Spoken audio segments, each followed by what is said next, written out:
Chelsea's downfall, a timeline. Hello there guys, welcome back to the channel, welcome back to R8C FIFA.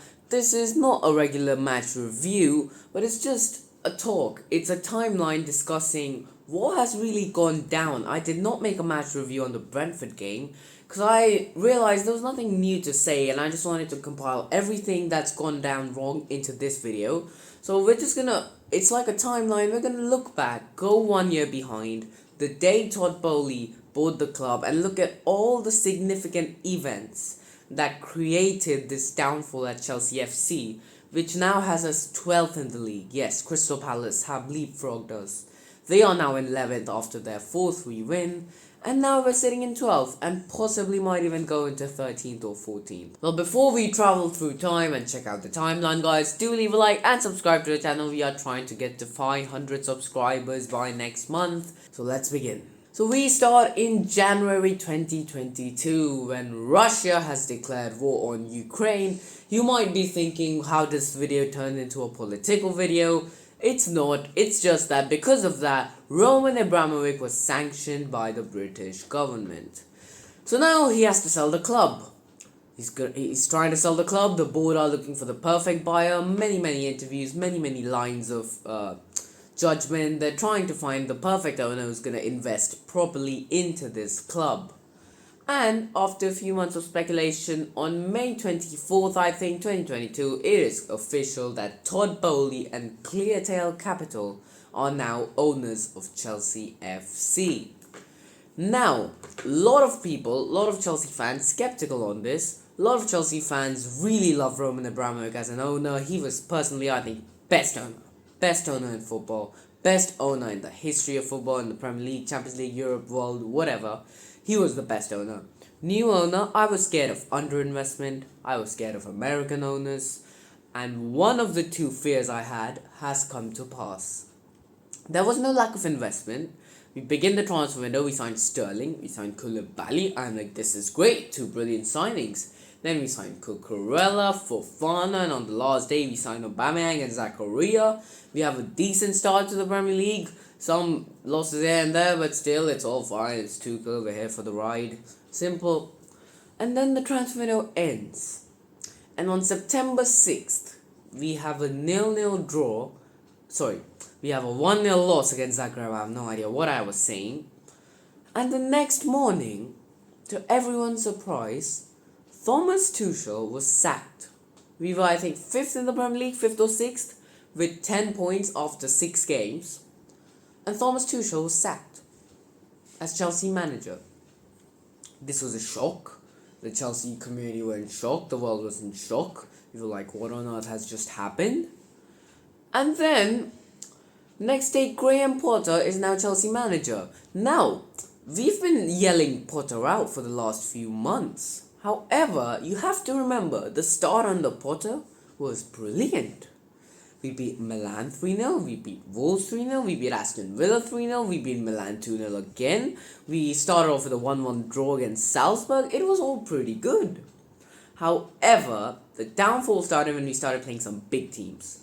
Brentford, Newcastle, Man U, Arsenal, all draws or losses. And that is when the injury crisis hit. Chelsea had 11 players injured at one time. Weak squad, not enough coordination, poor tactics, and we were outclassed as we headed into the World Cup. Then we come back from the World Cup and we put in a solid game against Bournemouth, and I'm like, okay, this won't be bad. Maybe we revive. Then nope, a 1-1 draw to Newcastle, and now the owners are panicking. The owners are seeing that their investment is going down, so they put in some more investment without identifying the problem. Which the problem I'll come to later on. They spent 300 million in January. They signed João Felix on loan, which I thought was a perfect signing. Then they signed Noni Madueke. Then they signed Mudryk, who I'm gonna be honest, I didn't know who he was. Then they signed Enzo Fernandez. And then, who else did we sign? We signed David Datro Fofana, we signed Malo Gusto. We signed a crazy amount of players. And still results did not improve. Yes, we got a shock comeback in the Champions League against Dortmund, that basically kept Graham Potter in the job for 3 weeks. But then lost, and then he gets sacked. So what was the problem?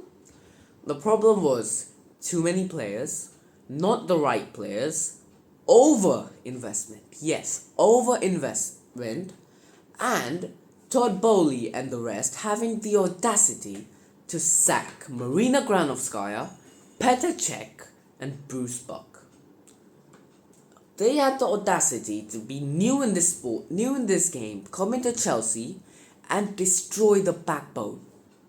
They sacked everyone from the physios, the medical staff, the catering staff, the cleaning staff. They changed everything. And with that comes changing the identity of Chelsea Football Club as well. This is the problem. This is what has happened since May 2022. Todd Bowley is wanting to make Chelsea into Todd Bowley Football Club. That's the problem. I have no problem with Todd Bowley, and I don't think he's at fault for everything, and I don't think he's a bad owner. He clearly is interested in the club, he's clearly doing his best. But the thing is, sometimes you have to admit that you don't have a clue what you're doing. It's alright. None of the American owners in the Premier League have a clue what they do. But the thing is, you have to accept it. And then, when Potter got sacked, we thought this is good. Todd Bowley is admitting his mistake, that Potter was not the right man. And then we have a game with Bruno Salto, 0-0. I thought this is great. This is how we'll continue till the end of the season, no problem. And then we go and get Frank Lampard.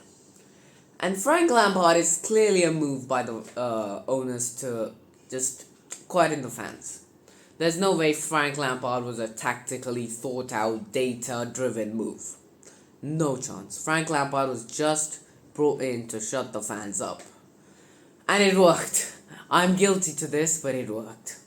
I've discussed Frank Lampard too much on this channel. I know I was really happy, then I was fed up. I was fed up with Frank Lampard and his tactics and his lineups. What on earth is Frank doing? Again, Frank Lampard, we've done too much discussion on him. In a later video, we might do more. But then the problem is, we have no one in place for the next manager. Pochettino is going to be the only one in running, and even he might go to Spurs if he gets the offer. You best believe Pochettino is going to Spurs if he gets the offer. If we're able to convince long-term players of our project, why are we not able to convince managers? You know why? Because of Todd Bowley. Because he wants managers to be yes men. He wants to rule over this club. He doesn't want to give managers the independence they need. That's the problem. That's the problem with Todd Bowley. And that is why no manager is willing to come in, and that is why Thomas Tuchel was sacked, because he did not like the fact that Todd Bowley intruded his dressing room. He did not like the fact that he was given the role of sporting director unofficially, but Todd Bowley was still trying to control everything at the club. That is what has gone down. We've got reports of players unhappy, the ones who've just signed in January. We don't know who, but we have reports of that. We've heard of players wanting to leave. We've heard of players regretting such long contracts. We've also heard that these players who've signed contracts under the new regime, except for Sterling and Koulibaly, have a clause that they'll get a 30% reduction in their wages if Chelsea do not qualify for the top 4, which we won't do. So now you've got some players at lower wages receiving wage cuts, but not the others. This creates unrest in the squad because the others were brought under the old regime, and half of our squad is now new. There's a disbalance. There's half of old, half of new players. It's all chaos. It's all chaos at Chelsea, and it's not gonna be fixed by bringing a new manager. You know, I honestly dream that, Todd Bowley's fed up, he's selling the club, and Roman comes and buys the club, and then Roman gives a call to Marina, gives a call to Cech. He's like, come on, we're bringing the squad back together. That would honestly be a dream right now. Because Todd Bowley, first of all, we have to sell. We have to sell a lot. Chelsea are in the worst stage we've been this century and in the last 30, 40, 50 years. It's never been this bad. And now the timeline is at, what is today? 1st May 2023, about a year on, when Chelsea are 12th. heading for their worst finish this century, out of the Champions League quarterfinals, getting humiliated by every team. Haven't won since, I think, March. And yeah, it's pathetic. All we can hope is Pochettino agrees, comes in the summer, we don't make any new signings. Please, I don't want any signings, Todd Bowley. I'm sick of so many new players. Just we sell some, Pochettino steers the ship, brings us back into the top 4, and we stay afloat. That is all I want. Because honestly, we have no idea where the season is going, guys. We have no idea where the season is going.